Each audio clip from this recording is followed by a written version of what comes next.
पहला पतरस बाब नंबर 1। ये खत ईसा मसीह के रसूल पतरस की तरफ से है।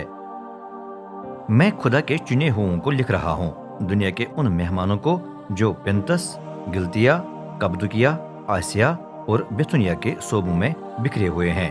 खुदा बाप ने आपको बहुत देर पहले जानकर चुन लिया और उसके रूह ने आपको मखसूस व मुकद्दस कर दिया। नतीजे में आप ईसा मसीह के ताबिया और उसके छिड़काए गए खून से पाक साफ किए गए हैं। खुदा आपको भरपूर फजल और सलामती बख्शे। जिंदा उम्मीद। खुदा हमारे खुदावंद ईसा मसीह के बाप की तारीफ हो। अपने अजीम रहम से उसने ईसा मसीह को जिंदा करने के वसीले से हमें नए सिरे से पैदा किया है। इससे हमें एक जिंदा उम्मीद मिली है, एक ऐसी मीरास जो कभी नहीं सड़ेगी, कभी नहीं नापाक हो जाएगी और कभी नहीं मुरझाएगी, क्योंकि ये आसमान पर आपके लिए महफूज रखी गई है। और खुदा आपके ईमान के जरिए अपनी कुदरत से आपकी उस वक्त तक हिफाजत करता रहेगा जब तक आपको नजात न मिल जाए। वो नजात जो आखिरत के दिन सब पर जाहिर होने के लिए तैयार है। उस वक्त आप खुशी मनाएंगे। गो फिलहाल आपको थोड़ी देर के लिए तरह तरह की आजमाइशों का सामना करके गम खाना पड़ता है, ताकि आपका ईमान असली साबित हो जाए। क्योंकि जिस तरह आग सोने को आजमा कर खालिस बना देती है, उसी तरह आपका ईमान भी आजमाया जा रहा है। हालांकि ये फानी सोने से कहीं ज्यादा कीमती है, क्योंकि खुदा चाहता है कि आपको उस दिन तारीफ, जलाल और इज्जत मिल जाए जब ईसा मसीह जाहिर होगा।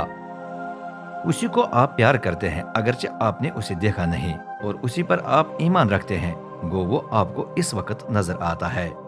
हाँ, आप दिल में नाकाबिल बयान और जलाली खुशी मनाएंगे जब आप वो कुछ पाएंगे जो ईमान की मंजिल मकसूद है, यानी अपनी जानों की नजात। नबी इसी नजात की तलाश और तफ्तीश में लगे रहे और उन्होंने उस फजल की पेशगोई की जो खुदा आपको देने वाला था।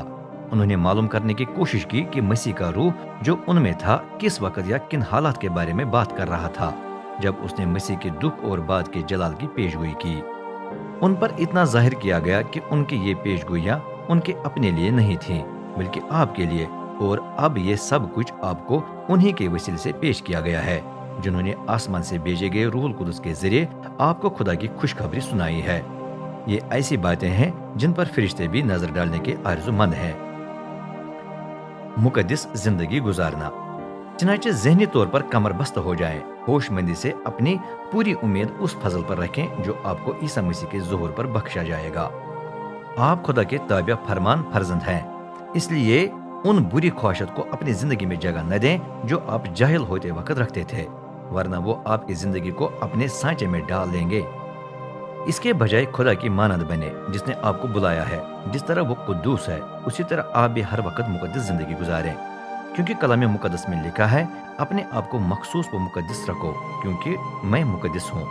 और याद रखें कि आसमानी बाप जिससे आप दुआ करते हैं जानिबदारी नहीं करता, बल्कि आपके अमल के मुताबिक आपका फैसला करेगा।